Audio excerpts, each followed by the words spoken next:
Assalaamu calaykum. Waa Mubaarak Maxamuud Saleebaan iyo channelkeeni Tayodon Media. Fadlan haddaad ku cusub tahay subscribe saar, sidoo kalena gambaleelka yar furo si aad ula socoto casharada dambe aan soo gelin doono, annagana ay noogu noqoto dhiirigelin. Haddaba waxaynu halkii ka sii ambaqaadaynaa taariikhdii inoo socotay ee dowladdii mamaaligta. Waxaynuna ku jirnay Sayfudiin Qudus iyo u diyaar garowgii dagaalkii Caynu Jaaluud. Haddaba waxaynu ka sii qaadaynaa warqaddii uu soo diray Holaago akhriskeedii markuu dhameeyey.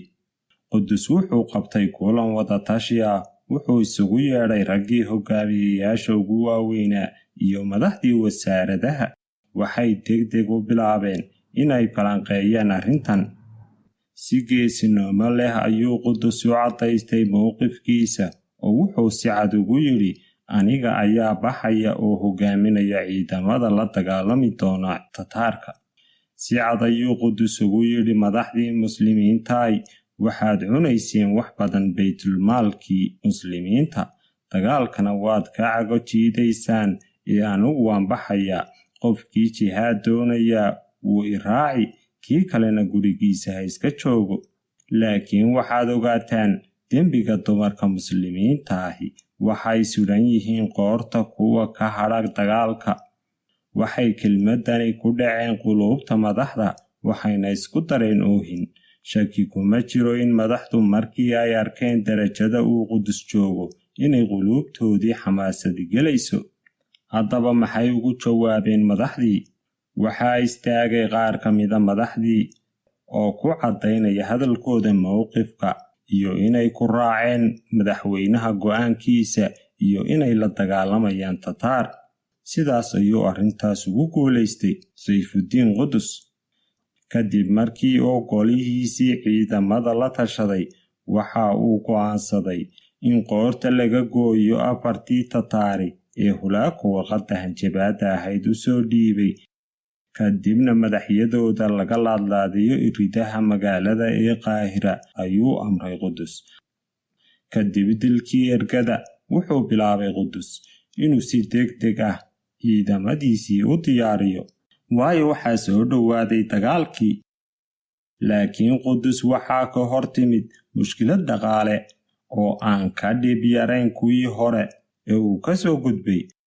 Ogowna Qudus wuxuu xukunka qabsaday 24kii Dilqacda ee sannadkii 657 ee Hijriga. Warqadda Holaagona waxay timid markii ay dhacday Xalab waxyar kadib. Xalabna waxay dhacday bishii Safar ee 658 ee Hijriga, macnaha 3 bilood kadib intii uu Qudus qabsaday Masar ayay warqaddani timi. Dhammaan tallaabooyinka uu qaaday oo dhammi waxay ku qaadatay 3 bilood si uu u dhammaystirto dhinac walba xaaladaha Masar. Mushkiladda cusub ee hortaalla Qudusna waa dhibaatooyin dhaqaale iyo dalka oo ku sugnaa xaalad dhaqaale oo aad u daran. Mana jirto waqti ku filan oo ku xalliyo dhibaatadan, sababtoo ah Tataar ayaa albaabada Masar taagan. Haddaba muxuu samayn doonaa Qudus? Qudus mar labaad ayuu isugu yeedhay golihiisii wada tashiga iyo madaxdii ciidamada iyo culimadii oo uu horkacayo suldaankoodii Ciisadiin bin Cabdisalaan. Waxaana laga wada hadlay sidii dadka looga qaadi lahaa cashuur dheeraad ah oo ciidamada lagu dagaalgeliyo. Qudus wuxuu soo jeediyey in dadka laga qaado cashuur dheeraad ah. Haddaba Sheekh Al-Ciisa bin Cabdisalaan si dhog leh ayuu ula socday arrintan iyo go'aankan adag. Sidaa daraaddeed kuma raacin ilaa 2 shardi oo adag ma ahaane. Wuxuu yidhi Sheekh Al-Ciisa bin Cabdisalaan, haddii cadowgu uu soo weeraro, waxaa waajib ah in cadowgaas lala dagaalamo. Wayna bannaan tahay in shacabka laga qaado wax ka badan sakada si loogu diyaar garoobo dagaalka. Waxaase shuruud ah in aan khasnada dowladda waxba ku hadhin. Shardiga koowaad baa kaasa. Shardiga labaadna waa in madaxdu markay keento wixii hanti lacageed ay haysteen, haddana waa inay alaabta iyo waxyaabaha la midka ah ee ay haystaan ay iibiyaan. Mid kasta oo idinka mid ahina uu la hadhaa oo keliya faraskiisa iyo hubkiisa oo qudha.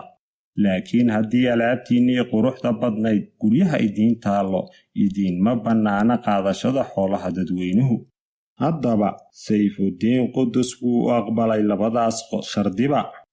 naftiisa ayuu kaga bilaabay, dhammaan wuxuu iibiyey wixii uu hanti haystay, madaxdiina wuxuu amray inay sidaas sameeyaan, iyaguna way oofiyeen. waxaana dhammaystirmay diyaarintii ciidamada si sharci ah. kadib waxa uu bilaabay qudus howlgalkii kama dambaysta ahaa, oo wuxuu ku guulaystay hogaamiyahani inuu isku xidho madaxdii iyo shacabkii muddo sannado dheer ka hor kala xidhiir furatay. isku xidhkaasna midhihii ka soo baxay waxay noqdeen in la diyaariyo ciidan xooggan oo haybad leh. sidaas ayuu ku diyaar garoobay ciidankii Masar ee Muslimka ahaa. waxaa yimid waqtigii la diyaarin lahaa qorshaha dagaalka, wuxuuna isagu yeedhay qudus madaxdii ciidamada si uu ugala tashado waddada ugu wanaagsan ee loo geli karo dagaalka, iyo inay baadhaan qorshayaal lagu xaqiijin karo guul dhaba. haddaba qudus ayaa istaagay si uu golaha u soo dhex dhigo ra'yigiisa ku aadan qorshaha militari ee dagaalka, wuxuuna u sheegay inuu go'aansaday inaanu ku sugin Masar intay soo gelayaan Tataarku, laakiin isaga iyo ciidankiisu ay ka hortagaan. haddaba intii badnayd ee goluhuna way ka soo horjeesteen ra'yiga, balse markii uu qudus u sharaxay muhiimadda ay leedahay in laga hortago ciidanka Tataarka, way ku qanceen wayna la qaateen. waxaa soconaya diyaarintii ciidamada iyo dardargelintoodii, soo ururintii dadkii dagaalka geli lahaa ee iyagu goostay inay ku biiraan dagaalyahanada muslimiinta. intaasina waxay qaadatay muddo 5 bilood ah, laga bilaabo bishii Rabiicul Awwal ee 658 hijriga ilaa dhammaadkii Rajab ee isla sannadkaas.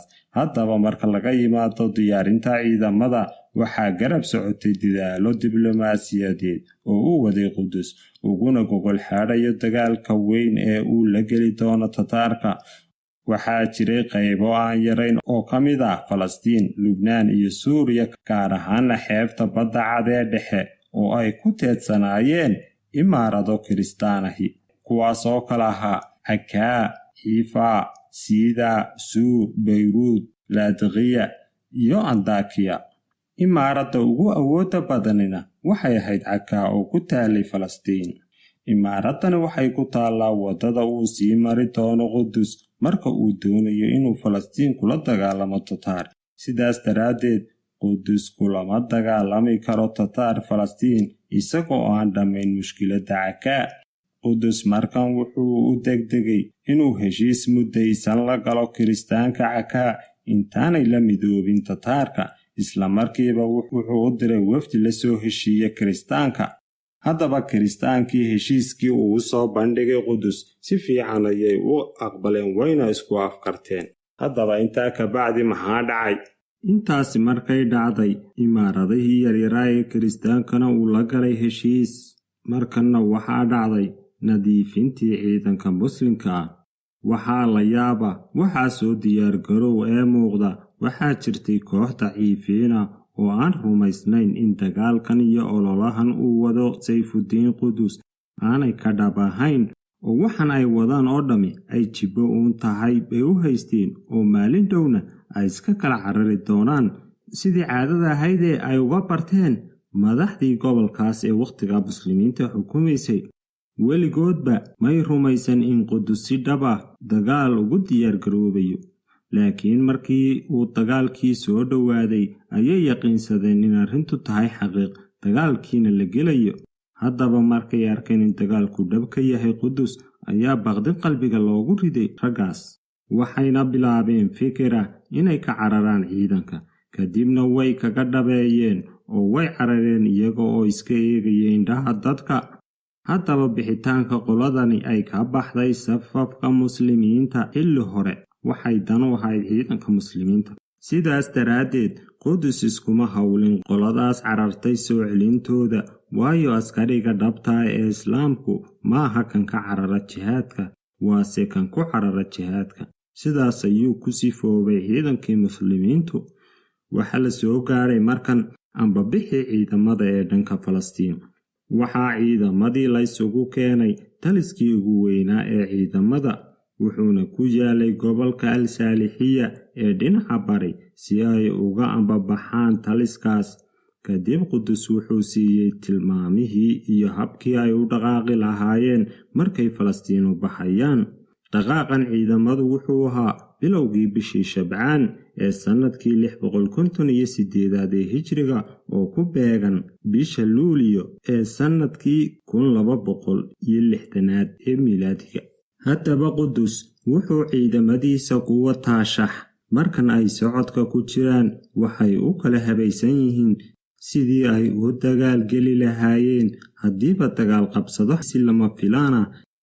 Qudus wuxuu ugu horreysiiyey ciidanka koox xoog badan oo uu garwadeen ka yahay Ruknuddin Bibras oo ah hogaamiye khibrad sare leh, waxaana kooxdan la faray inay wax badan ka goosato ciidamada kale si iyada uun loo arko muuqaalkeeda, ciidamada kalena loo qariyo, si haddii ay jiraan ilaalo Tataarahi ay kooxdan keliya u arkaan oo moodaan dhammaan ciidankii Masar inuu intaa ku eg yahay, isla markaana awood intan qaabisha ku diyaar garoobaan. Kadibna uu ku soo baxo Qudus si ay lama filaan aanay u diyaar garoobin ugu noqoto Tataarka. Sidaas ayuu kaga gudbay Ruknuddin Bibras xuduudka Masar 12 Luulyo ee 1260 miilaadiga, kuna galay xuduudka barakaysan ee Falastiin. Sayfuddin Qudusna raadkiisii ayuunbuu soo raacay, waxayna soo mareen magaalooyin badan oo ay ka mid yihiin Raqaa, Yunas. Waxay kaabiga u saareen Gaza. Tataarku way haysteen Gaza. Waxa dhacday wixii uu saadaaliyey Qudus oo waxay arkeen Tataarkii ciidankii uu watay Ruknuddin Bibras ee ciidanka kale ka soo hormaray, waxayna aamineen in ciidankii muslimiinta intan ku dhan yahay. Warkiina sidaas ayay ugu gudbiyeen ilaaladii Tataarkii Gaza. Haddaba waxaa si degdeg ah u soo baxay ciidamadii Tataarka ee Gaza si ay uga hortagaan ciidamada Masar. Dabcan waxaa dhex maray labadii dhinac dagaal degdeg ah. Kuwani way dhan yihiin. Ciidankii Ruknuddin Bibras ee rasmiga ahaase wuxuu ka soo gudbayaa xuduudka Falastiin iyo Masar. Laakiin sidaan tilmaannay, kooxdani waa hurin xooggan oo awood leh, hogaamiyahooduna waa hogaamiye tababaran. Haddaba maanta halkaa ay noogu joogto. Wassalaamu calaykum waraxmatullaahi wabarakaatuhu.